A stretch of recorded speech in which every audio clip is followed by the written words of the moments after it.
In this video, we're going to configure the CodeLite IDE that we just installed to work on our Windows system with C++. So the first thing we want to do is we want to start CodeLite. So I'm just going to double click on the icon. And the first time that you run CodeLite, you'll probably get a little setup wizard pop up.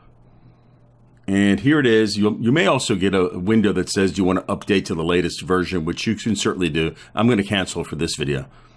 And here's the setup wizard.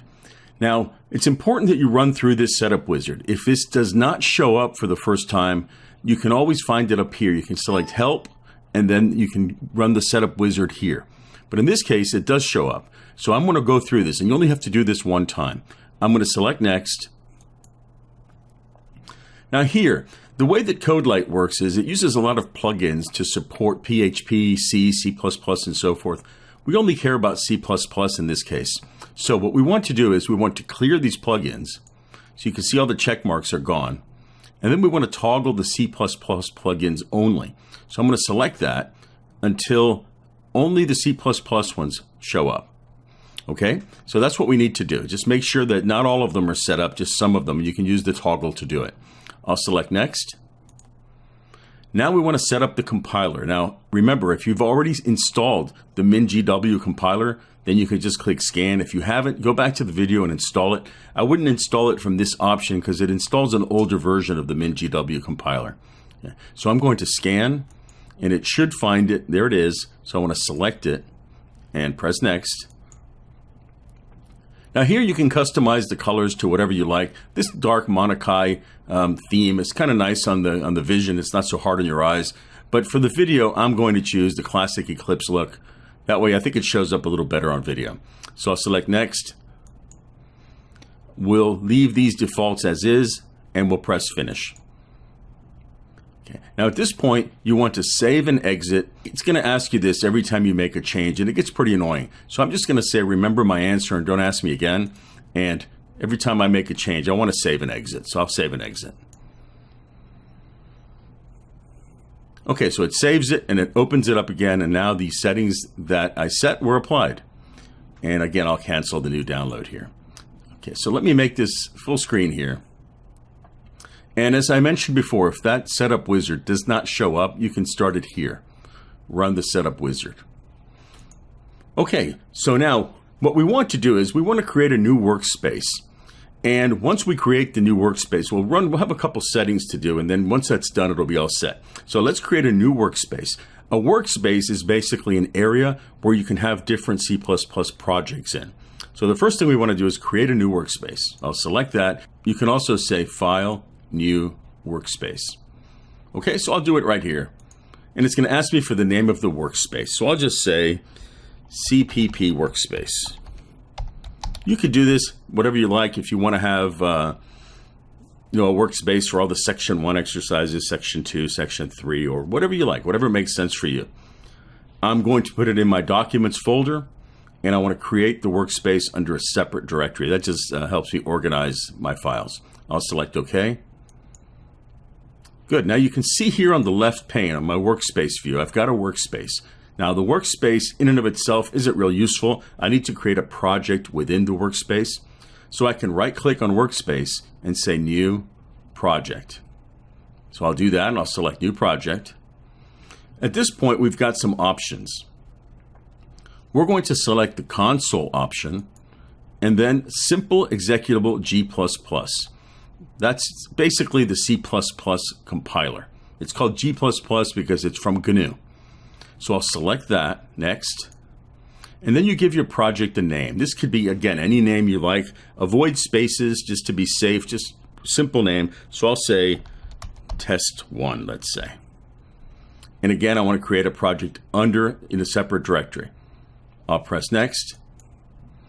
Here you can choose the compiler. It's probably already chosen it for you. If you've got multiple compilers, you can set individual compilers on a per project level.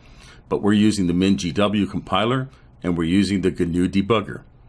The build system will be default, and select Finish. So it's gone off and created a new project. You can see it here on the left side. It's called Test1. And as I explode these, you can see that there's my main CPP file. That's the program that it's created for me by default. The .cpp extension means that it's a C++ file. I'm going to double click on that. And you can see my font is pretty small here because I just installed this. Let me increase my font. You may not have to do this on your end, but it's going to show up better on video if I do it. So I'm going to go to Settings, Colors and Fonts, and I'll just set it to 16. I think should be nice. Apply, okay. There we go. That way it's much easier for you to see. Now what we want to do is we want to delete all this. This is actually C code, not C++ code. So let's delete all that and let's write a real simple test from scratch. So the first thing we'll do is we'll include IO stream. This allows us to do input and output. And we'll talk much more about what these include directives mean in a future video. In this example, just type along and make sure that the environment is working. So you want to say #include and IO stream in angle brackets. Then we want to say int space main. This is our main function. 2 parens. And we'll create a couple of curly braces. And then in here, all we're going to say is std : cout, the insertion operator, which is 2 less than signs, followed by hello testing, or anything you like, and then a semicolon at the end, and then finally return 0. That's it. That's a simple test. Again, there'll be a separate video where I go over the anatomy of a C++ program, and we'll go over all this in detail. So in this case, again, we're including IO stream. We've got our main function, and we're printing hello testing to the screen. We're returning 0, which means program successful. Okay, I'm going to save this, and I'm not going to do this on the videos, but you can certainly do this at home. If you come up to View, and you can toggle the minimal view, when you do that, you'll get some icons up here. You can use these icons to build and save. For example, that's the save right there. I'm not going to do that because I want as much screen real estate as possible on the videos. So I'll just toggle that off. Okay, so I'm going to File Save.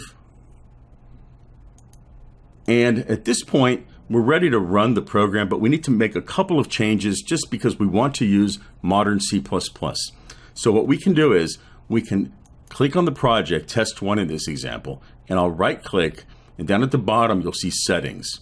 So we'll select settings, and you can see right down here at the bottom where it says global settings, I want to select that. And where it says C++ compiler options, you can click right in there, and then you'll see these 3 little dots here on the button, so it gives us another menu. So you can select that.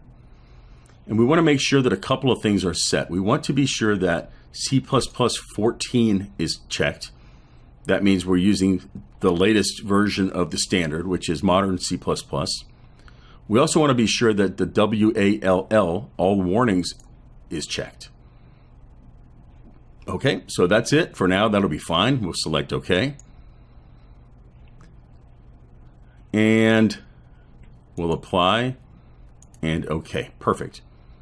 Okay. Now, I also want to click on the workspace itself and right click on that and come down to workspace settings and select that. Then when you come to code completion, you want to be sure that C++ 14 standard is enabled.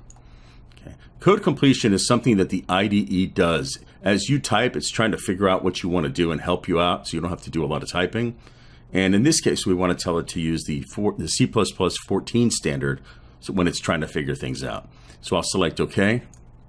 Now at this point, we should be ready to try this out. So I'm going to expand this little window down here at the bottom, and I'm going to come up to where it says Build, and then we'll select Clean Project. And then we'll go back to Build and just say Run. At this point, it's going to say, what do you want to do? Do you just want to run it, or you want to build it and run it? In this case, I want to build it and run it. And I'll talk more about the workflow that's used for cleaning and compiling and so forth a little bit later on in the course. So in this case, I want to say build and execute, and it will compile and run the program. If there are no errors, it'll run, and you'll get a window pop up with the output hello testing in there. If there are errors, let me show you what they might look like just in case you do see them. Suppose I forget that semicolon at the end there.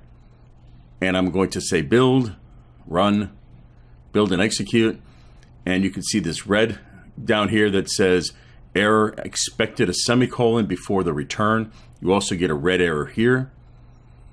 and it says, again, semicolon expected. So basically, you just put the semicolon in there, save it, and then go back up to build and run.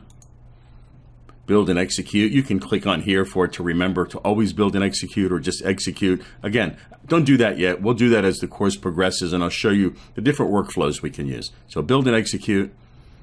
There we go.